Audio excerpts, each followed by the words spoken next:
Di jalanan panjang yang tak pernah tidur, banyak orang mencari makan, tapi tak semua pulang dengan selamat. Di balik kemudi, ada pria yang memilih diam, bukan karena takut, tapi karena ia sudah terlalu sering diremehkan. Saat preman merasa menguasai jalanan, saat hukum hanya jadi tontonan, satu nama mulai dibisikkan di kegelapan. Joko Kumis, bukan sopir biasa. Nama aslinya Joko, namun di jalur lintas Sumatera hampir semua sopir memanggilnya Joko Kumis. Kumis tebal yang menempel di wajahnya bukan sekadar ciri fisik, melainkan tanda perjalanan panjang yang telah ia lalui. Setiap helai kumis itu seakan menyimpan cerita tentang malam, hujan, dan aspal yang tak pernah tidur. 20 tahun hidup di balik kemudi truk tronton membuat Joko Kumis memahami jalan lebih dari peta manapun. Ia mengenal suara mesin saat sehat dan saat sekarat, memahami getaran setir ketika roda mulai tidak beres, dan menghafal bau kampas rem yang terlalu panas. Jalanan telah mendidiknya dengan cara keras, tanpa banyak ampun. Bagi Joko Kumis, jalur lintas Sumatera bukan sekadar rute penghubung antar kota.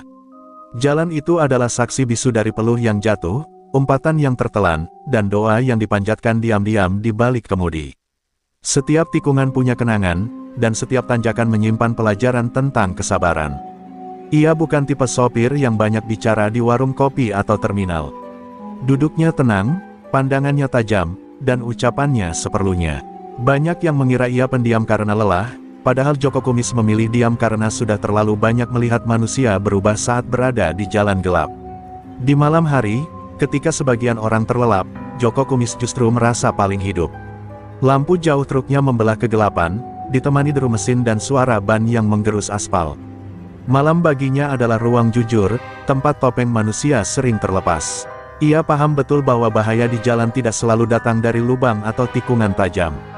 Ada ancaman lain yang lebih licik, mata yang mengintai dari balik semak, kendaraan yang sengaja memotong jalan, dan senyum palsu yang berujung pemalakan. Semua itu sudah pernah ia temui. Namun anehnya, semua pengalaman itu tidak membuat Joko Kumis menjadi pemarah. Justru sebaliknya, ketenangan tumbuh dalam dirinya. Ia belajar bahwa keberanian bukan soal teriak atau adu otot, melainkan soal berdiri tegak saat diuji. Dan malam itu, saat truknya melaju membawa muatan besi berat dari Jakarta, Joko Kumis belum tahu bahwa jalan akan kembali menguji prinsip hidupnya. Jalur lintas telah menyiapkan sebuah tikungan gelap, dan di sanalah kisah ini benar-benar dimulai. Muatan besi di bak truk tersusun rapi, terikat kuat dengan rantai baja yang berderit pelan setiap kali kendaraan melaju. Beratnya bukan main, membuat laju truk terasa lebih lambat dari biasanya. Namun bagi Joko Kumis, beban seperti itu sudah menjadi teman lama yang ia kenal luar dalam. Perjalanan dari Jakarta menuju Medan bukan sekadar soal jarak ribuan kilometer. Setiap kilometer berarti tanggung jawab pada barang titipan, pada jadwal, dan pada nyawa orang-orang di jalan. Joko Kumis memegang kemudi dengan mantap, seolah menyatu dengan setir yang telah lama ia genggam. Langit mulai menggelap ketika truk meninggalkan hiruk-pikuk kota. Lampu-lampu jalan semakin jarang, digantikan bayangan pepohonan dan garis aspal yang memanjang tanpa ujung. Di saat seperti inilah, Joko Kumis selalu menata pikirannya, menyiapkan diri untuk segala kemungkinan. Di kursi sebelah kiri, Jaka duduk sambil sesekali melirik spion. Wajahnya tegang, tangannya kerap mengepal tanpa sadar. Ini bukan pertama kalinya ia ikut lintas malam, tapi ada rasa tidak nyaman yang sulit ia jelaskan. Joko Kumis menangkap kegelisahan itu tanpa perlu menoleh lama. Ia tahu betul perasaan kondektur muda yang baru mengenal kerasnya jalan. Banyak anak muda datang dengan mimpi besar, tapi tidak semuanya sanggup bertahan menghadapi malam dan ketidakpastian. Tenang saja, ucap Joko Kumis singkat, memecah keheningan. Suaranya datar, tapi ada keyakinan di dalamnya.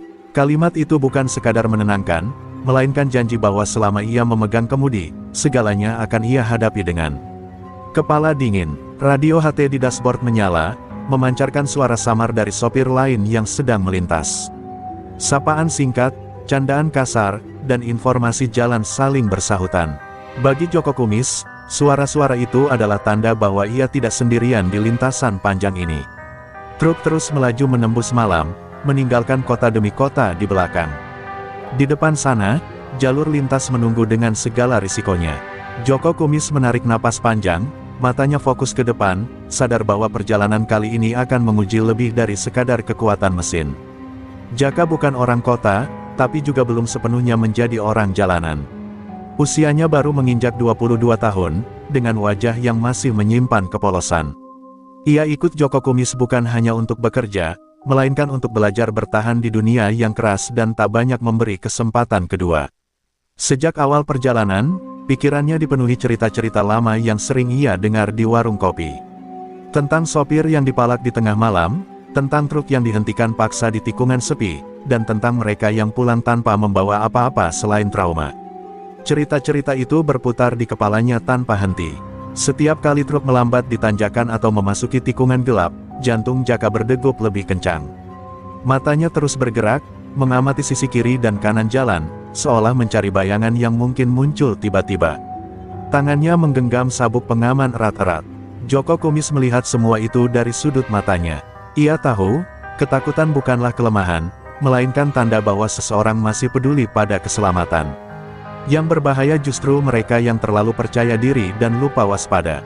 Di jalan, rasa takut itu perlu, kata Joko Kumis akhirnya, suaranya tenang namun tegas. Yang tidak boleh, adalah membiarkan takut mengendalikan kita. Kata-kata itu meluncur tanpa nada menggurui, seperti petuah yang lahir dari pengalaman panjang. Jaka mengangguk pelan, ucapan sederhana itu sedikit meredakan kegelisahannya. Ia mulai menyadari bahwa berada di samping orang yang tepat bisa membuat perbedaan besar, terutama di jalur lintas yang tak pernah ramah. Lampu-lampu kendaraan lain sesekali melintas berlawanan arah, memberi kilatan cahaya singkat di kabin. Setiap kilatan seperti pengingat bahwa jalan ini dilalui banyak orang, masing-masing membawa cerita dan nasibnya sendiri. Di balik kemudi, Joko Kumis tetap fokus menatap depan. Ia paham, perjalanan ini akan menjadi pelajaran penting bagi Jaka. Malam masih panjang, dan gelap belum sepenuhnya menunjukkan wajah aslinya. Radio HT di dashboard berdesis pelan, memecah keheningan malam yang mulai terasa berat. Suara-suara sopir lain terdengar samar, kadang terputus oleh gangguan sinyal, tapi cukup untuk mengusir rasa sepi. Bagi Joko Kumis, HT bukan sekadar alat komunikasi, melainkan tali penghubung antar sesama pejuang jalanan. Nama-nama panggilan terdengar akrab di telinganya. Ada yang melapor jalan licin, ada yang mengingatkan tentang razia, ada pula yang sekadar bercanda untuk menjaga mata tetap terbuka. Setiap suara membawa rasa kebersamaan yang tak bisa dibeli dengan uang. Joko Kumis menekan tombol HT sebentar, memberi kode singkat. Tak banyak kata, hanya sapaan seperlunya. Sopir-sopir lama langsung paham bahwa ia sedang melintas dan siap siaga. Di jalur lintas, isyarat sederhana seringkali lebih berarti daripada kalimat panjang. Jaka memperhatikan cara Joko Kumis berkomunikasi. Tidak ada teriakan, tidak ada nada panik. Semuanya tenang dan terukur. Dari situ, ia belajar bahwa ketenangan adalah bahasa yang paling dihormati di jalan. Kalau di lintasan, kawan itu nyawa kedua, ujar Joko Kumis tanpa menoleh. Ucapannya terdengar seperti gumaman, tapi maknanya dalam. Ia tahu, tak ada sopir yang benar-benar kuat sendirian. Suara HT kembali hidup. Kali ini memberi kabar tentang kondisi jalan beberapa kilometer ke depan. Ada wilayah rawan yang sebaiknya dilalui dengan waspada. Informasi itu diserap Joko Kumis dengan seksama, lalu disimpannya dalam ingatan. Truk melaju stabil, sementara malam semakin pekat. Lampu jauh menyapu aspal yang basah oleh embun, menciptakan kilau tipis yang menipu mata. Joko Kumis tetap fokus, tangannya mantap di kemudi. Di dalam kabin, Jaka mulai merasa sedikit lebih tenang. Ia menyadari bahwa di balik kesunyian malam, ada jaringan tak terlihat yang saling menjaga. Dan di tengah jaringan itu, Joko Kumis berdiri sebagai salah satu simpul yang paling dihormati. Jam di dashboard menunjukkan pukul 2 dini hari ketika truk mulai memasuki wilayah yang jarang dilewati kendaraan kecil. Jalur lintas timur terbentang sunyi, seolah sengaja dikosongkan dari keramaian. Di tempat seperti inilah, insting seorang sopir lama biasanya bekerja lebih tajam daripada mata.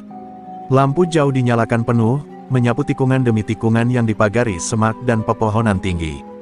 Bayangan ranting bergerak tertiup angin, menciptakan ilusi seolah ada sesuatu yang mengintai.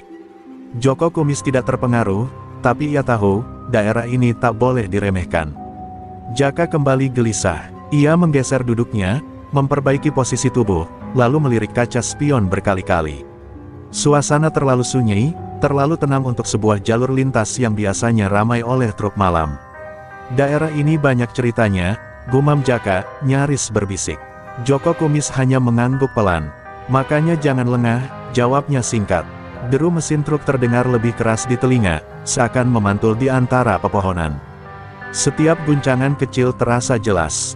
Muatan besi di belakang sesekali berderak, mengingatkan bahwa beban berat selalu butuh kendali yang tenang. Radio HT kembali berdesis. Suara dari sopir lain terdengar memperingatkan agar waspada di kilometer tertentu. Joko Kumis membalas dengan nada datar, menyimpan informasi itu dalam benaknya. Di sepanjang jalan, tak terlihat rumah atau warung. Hanya aspal, gelap, dan udara malam yang lembab. Joko Kumis mengurangi sedikit kecepatan, bukan karena takut, tapi karena menghormati medan. Naluri lamanya berbisik bahwa sesuatu bisa saja terjadi. Namun ia tetap melaju dengan kepala dingin. Di jalur lintas seperti ini, kewaspadaan adalah senjata pertama, dan kesabaran adalah pelindung terbaik. Ketika truk keluar dari tikungan panjang, sorot lampu depan menangkap bayangan sebuah mobil pribadi yang melaju tidak wajar di depan mereka. Mobil itu melambat tiba-tiba, lalu bergeser ke kanan seolah mencari celah. Joko Kumis langsung menyadari ada yang tidak beres. Belum sempat ia mengurangi kecepatan sepenuhnya, mobil itu memotong jalur secara kasar. Rem truk diinjak kuat, ban depan berdecit, muatan besi di belakang berderak keras. Truk berhenti di bahu jalan dengan jarak yang nyaris berbahaya. Jaka terhenyak ke depan, napasnya tertahan. "Pak," ucapnya terbata, matanya menatap lurus ke mobil yang kini berhenti beberapa meter di depan mereka. Malam terasa semakin pekat, seolah menutup jalan keluar. Mesin truk masih menyala, getarannya terasa sampai ke lantai kabin. Joko Kumis mematikan lampu jauh, menyisakan lampu dekat yang redup. Ia sengaja tidak mematikan mesin, menjaga kemungkinan terburuk. Dari kaca spion, Joko Kumis melihat pintu mobil terbuka. Satu bayangan turun, lalu disusul dua lainnya. Gerakan mereka tenang tapi penuh perhitungan. Ini bukan orang yang kebetulan berhenti. Jaka mulai gemetar, tangannya mencari pegangan di sisi kursi. "Pak, ini kayak yang dicerita-cerita itu," bisiknya dengan suara hampir tak terdengar. Joko Kumis tetap duduk tegak.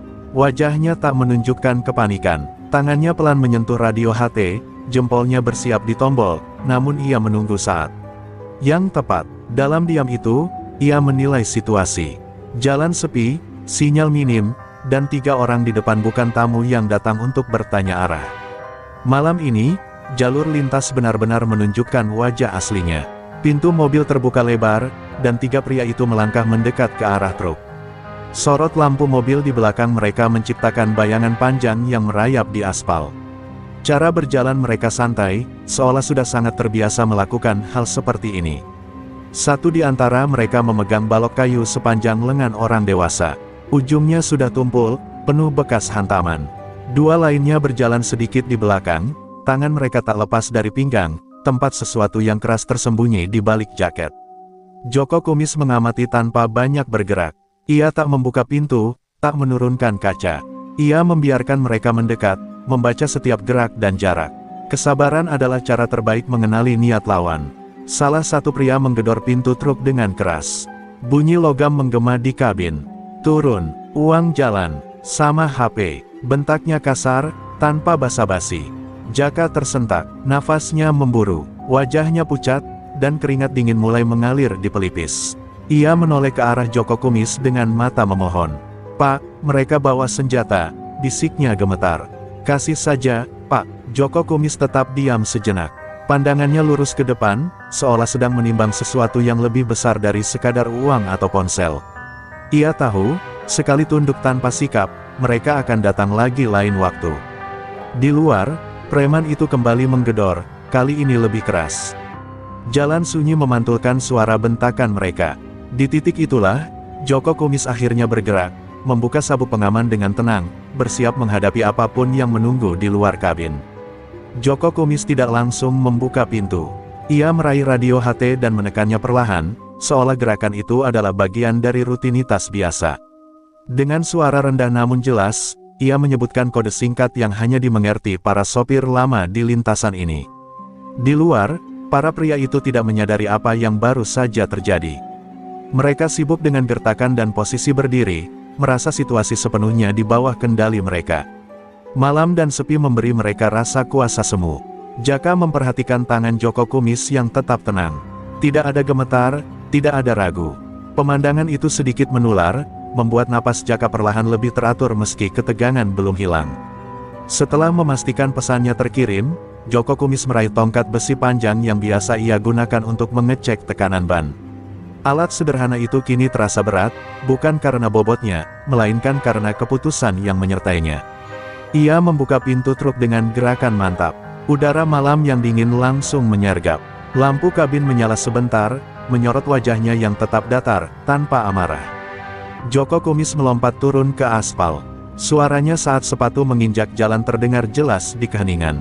Ia berdiri tegak, memegang tongkat besi di samping tubuh, tidak mengancam, namun juga tidak menghindar. "Ada apa?" tanyanya datar, menatap ketiga pria itu satu persatu. Tatapannya tajam, seperti orang yang sudah siap menerima jawaban apapun. Para preman itu saling pandang sejenak. Mereka tidak menyangka sopir tua itu turun sendiri, apalagi dengan sikap setenang itu. Malam yang tadinya terasa mudah, kini mulai terasa berbeda. Salah satu dari ketiga pria itu melangkah maju, wajahnya dipenuhi senyum sinis. Ia mengangkat balok kayu sedikit, seolah ingin menunjukkan siapa yang berkuasa di tempat itu. "Jangan banyak tanya, tua. Cepat serahkan tasmu," katanya dengan nada merendahkan. Joko Kumis tidak membalas dengan emosi. Ia berdiri tenang, memegang tongkat besi tanpa mengubah posisi. "Saya sudah lewat jalan ini sebelum kalian belajar cara menakut-nakuti orang," ucapnya pelan namun jelas. Ucapan itu membuat suasana berubah. Dua pria di belakang mulai gelisah. Mereka tidak menemukan ketakutan yang biasanya muncul dari wajah korban. Yang mereka lihat hanya keyakinan yang dingin. "Jangan sok bijak," bentak si pemimpin, lalu melangkah lebih dekat. Balok kayu di tangannya mulai diayunkan perlahan, menguji jarak dan reaksi. Joko Kumis menghela napas pendek. "Kalau mau uang, kerja. Kalau mau malak," katanya sambil menatap lurus, "kalian salah orang." Kata-kata itu seperti tamparan. Amarah memuncak di wajah preman tersebut. Tanpa peringatan, ia mengayunkan balok kayu dengan keras ke arah tubuh Joko Kumis. Dalam sekejap, tongkat besi bergerak. Bukan untuk menyerang, melainkan menangkis. Benturan keras terdengar nyaring, memecah kesunyian malam. Suara logam beradu kayu menggema di jalan sepi. Joko Kumis tetap berdiri kokoh. Di mata para preman, lelaki tua itu kini bukan lagi target mudah, melainkan ancaman yang tidak mereka perhitungkan. Benturan itu membuat balok kayu terlempar sedikit ke samping. Getarannya terasa hingga ke lengan Joko Kumis, namun wajahnya tetap tak berubah. Ia tahu, satu langkah mundur di saat seperti ini bisa mengundang serangan berikutnya. Dengan gerakan terkontrol, Joko Kumis menghentakkan ujung tongkat besinya ke aspal. Dentumannya keras dan tajam, memantul di tikungan gelap. Bunyi itu bukan sekadar suara, melainkan peringatan. Para preman terdiam sejenak. Mereka saling berpandangan, mencoba menilai ulang situasi. Yang berdiri di depan mereka bukan sopir panik, melainkan lelaki yang paham betul bagaimana bertahan tanpa banyak bergerak. Jaka yang mengintip dari kabin menahan napas. Ia melihat sosok Pak Kumis seperti berbeda, lebih besar dari tubuhnya sendiri. Ketegasan itu membuatnya lupa sejenak pada rasa takut. Salah satu preman di belakang mundur setengah langkah. Tangannya yang tadi mantap kini terlihat ragu. Malam yang awalnya berpihak pada mereka, perlahan terasa menekan. Joko Kumis tidak mengejar. Ia tetap berdiri di tempat, menjaga jarak, matanya awas. Ia tahu, waktu adalah sekutu terbaiknya. Semakin lama situasi ini berlangsung, semakin besar peluang bantuan datang. Di udara yang dingin, ketegangan menggantung tebal. Tidak ada teriakan, tidak ada ancaman tambahan. Hanya bunyi mesin truk yang bergetar pelan di belakang. Dalam keheningan itu, Joko Kumis menunggu. Bukan dengan rasa takut, melainkan dengan keyakinan bahwa jalan lintas selalu berpihak pada mereka yang tahu cara berdiri. Waktu seakan berjalan lebih lambat di tikungan gelap itu. Detik-detik terasa panjang, seolah malam menahan napas bersama mereka. Tidak ada yang bergerak, namun semua pikiran bekerja keras menimbang risiko. Preman yang memegang balok kayu mulai berkeringat. Tangannya tak lagi sekokoh tadi. Ia menyadari bahwa serangan pertama gagal, dan kegagalan di jalan seperti ini sering berujung pada hal yang tak terduga. Dua rekannya saling melirik. Mereka menunggu aba-aba, tapi tidak ada yang berani memulai. Rasa percaya diri yang semula besar perlahan terkikis oleh sikap tenang Joko Kumis. Di hadapan mereka, Joko Kumis berdiri tanpa ekspresi. Ia tidak memancing, tidak mengejek, bahkan tidak melangkah maju. Diamnya justru memberi tekanan lebih besar daripada ancaman verbal manapun. Pengalaman panjangnya mengajarkan satu hal penting, orang yang terburu-buru biasanya kalah. Maka ia membiarkan waktu bekerja, membiarkan keraguan tumbuh di pihak lawan. Dari dalam kabin, Jaka merasakan suasana aneh. Tidak ada teriakan, tidak ada perkelahian lanjutan, tapi ketegangan justru semakin terasa. Ia baru menyadari bahwa keberanian bisa hadir dalam bentuk yang sangat sunyi. Angin malam berembus pelan, membawa suara gesekan daun dan deru mesin dari kejauhan yang entah milik siapa. Setiap suara kecil terasa penting, seolah memberi isyarat akan sesuatu yang datang. Dan di tengah kebekuan itu, Joko Kumis tetap berdiri tegak. Ia tahu, jalan lintas tidak pernah diam terlalu lama. Selalu ada pergerakan, dan seringkali, pertolongan datang saat nyali lawan mulai goyah. Suara pertama itu terdengar samar, nyaris tenggelam oleh angin malam. Sebuah dengungan rendah, berat, dan berirama. Joko Kumis langsung mengenalinya. Itu bukan mobil biasa, melainkan suara mesin besar yang bekerja keras di lintasan panjang.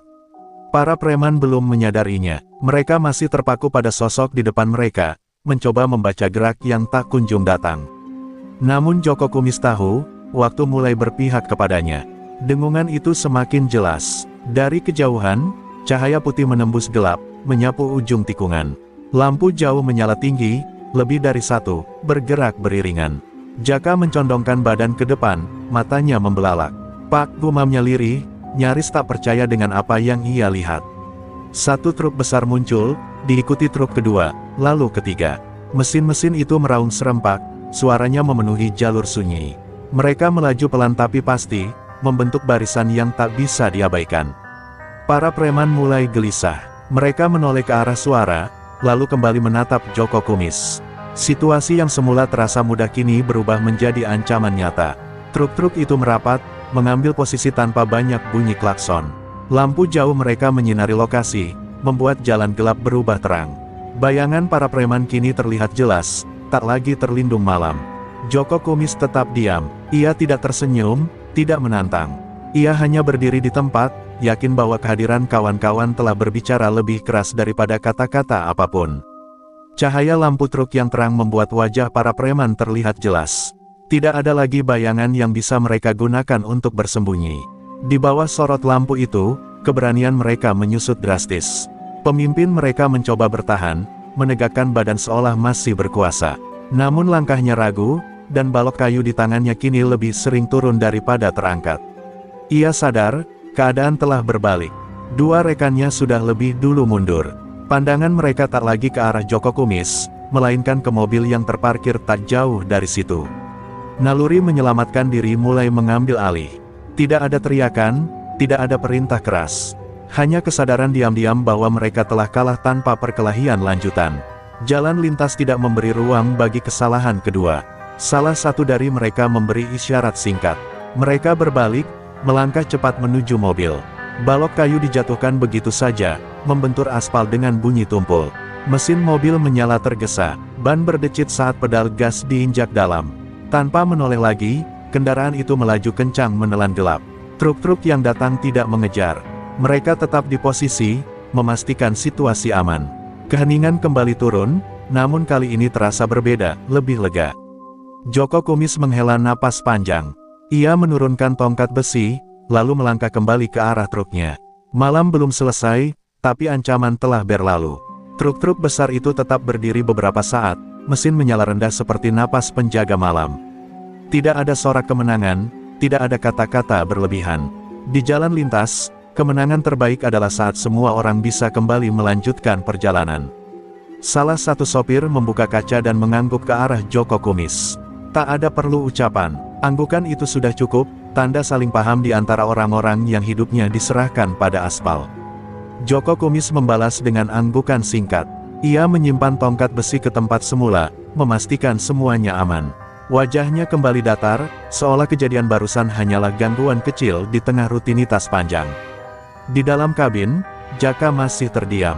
Dadanya naik turun, mencoba menenangkan diri. Matanya mengikuti setiap gerakan Pak Kumis dengan rasa hormat yang kini jauh lebih besar dari sebelumnya. "Pak," ucap Jaka akhirnya, suaranya pelan. Joko Kumis menoleh sebentar. "Sudah aman?" jawabnya singkat. Lampu jauh truk dinyalakan kembali. Jalan di depan kembali kosong, terbentang panjang dan sunyi. Truk-truk kawan satu persatu bergerak, kembali ke lintasan masing-masing. Mesin tronton Joko Kumis menderu perlahan, lalu stabil. Muatan besi di belakang berderak, seolah mengingatkan bahwa tugas belum selesai. Truk itu kembali melaju menembus malam. Di balik tikungan gelap yang telah dilewati, tersisa satu pelajaran, di jalan lintas, keberanian sejati lahir dari ketenangan dan kawan yang saling menjaga. Kabin kembali hening setelah truk bergerak menjauh dari lokasi kejadian. Hanya suara mesin dan desis angin yang menemani perjalanan. Jaka masih memandang lurus ke depan, seolah pikirannya belum sepenuhnya kembali. Beberapa kilometer berlalu tanpa kata. Jalan terasa lebih panjang dari biasanya. Joko Kumis membiarkan keheningan itu bekerja, tahu bahwa ada pelajaran yang sedang diproses di kepala kondektur mudanya. Akhirnya Joko Kumis angkat bicara. "Di jalan, jangan pernah terlihat lemah," katanya pelan, tanpa nada menggurui. Tangannya tetap mantap di kemudi. Jaka menelan ludah. Ia mengangguk kecil, mendengarkan dengan saksama. Malam ini, ia tahu, kata-kata sederhana itu datang dari pengalaman yang tidak murah. "Tapi juga jangan sok berani sendirian," lanjut Joko Kumis. "Kita hidup karena saling jaga." Suaranya tetap tenang, seolah membicarakan hal biasa. Kata-kata itu menghantam lebih dalam dari yang Jaka kira. Ia teringat bagaimana lampu-lampu truk datang dari gelap, mengusir ancaman tanpa perlu adu tenaga. "Terima kasih, Pak," ucap Jaka lirih. Bukan hanya untuk pertolongan tadi, tapi untuk pelajaran hidup yang baru ia dapatkan. Joko Kumis tidak menjawab, ia hanya mengangguk tipis, menatap jalan di depan. Bagi lelaki sepertinya, kebanggaan tidak perlu diumbar. Truk terus melaju membelah malam. Di dalam kabin itu, sebuah ikatan tak tertulis terbentuk, antara guru dan murid, antara pengalaman dan keberanian yang baru tumbuh. Langit di ufuk timur mulai menunjukkan perubahan warna. Gelap perlahan memudar, digantikan semburat abu-abu yang menandai datangnya pagi. Joko Kumis tetap fokus, seolah pergantian waktu itu hanyalah bagian dari perjalanan yang harus dilewati. Jalan lintas masih panjang, namun ancaman terasa lebih jauh di belakang. Setiap tikungan kini dilalui dengan keyakinan yang lebih tenang. Malam telah menguji, dan mereka berhasil melewatinya tanpa kehilangan apapun selain lelah. Jaka bersandar di kursinya, matanya menatap keluar jendela. Ketakutan yang tadi malam menyesakkan dada kini berubah menjadi rasa hormat dan kepercayaan diri. Ia tahu, pengalaman ini akan ia ingat sepanjang hidupnya. Joko Kumis mengatur kecepatan, menjaga ritme mesin agar tetap stabil. Baginya, perjalanan tidak pernah tentang siapa yang paling cepat, melainkan siapa yang paling konsisten sampai tujuan. Sesekali radio HT kembali hidup, suara sopir lain saling menyapa. Tidak ada pembahasan soal kejadian tadi malam. Di jalur lintas, banyak hal dipahami tanpa perlu diceritakan ulang. Truk melintasi tikungan terakhir sebelum jalan mulai ramai. Cahaya pagi memantul di aspal, menghapus sisa-sisa gelap yang menempel sejak dini hari. Joko Kumis menarik napas panjang. Ia tahu, setelah ini akan ada malam lain, tikungan lain, dan mungkin ujian lain. Tapi selama ia masih memegang kemudi, ia akan tetap berjalan dengan prinsip yang sama. Dan truk itu pun terus melaju, membawa besi, membawa pelajaran, dan membawa kisah tentang keberanian yang tidak pernah mencari sorotan, hanya terus bergerak di jalan yang tak pernah berhenti. Terima kasih telah menonton dan menemani perjalanan kisah kami di channel Pelayan Surga. Setiap like, komentar, dan dukungan dari kalian adalah cahaya yang menyemangati kami untuk terus berkarya. Semoga kebaikan, keberanian, dan kebijaksanaan selalu menyertai langkah kalian setiap hari. Jangan lupa terus dukung channel Pelayan Surga dengan like, komentar, dan subscribe agar kita bisa terus menghadirkan cerita inspiratif, penuh aksi, dan pelajaran hidup yang berharga. Semoga setiap kisah yang kami bagikan membawa manfaat, motivasi, dan kebahagiaan bagi kalian semua. Doa terbaik kami untuk kalian, semoga Allah Subhanahu wa Ta'ala senantiasa melindungi, memberkahi, dan menuntun setiap langkah kalian menuju kebahagiaan, keselamatan, dan kesuksesan.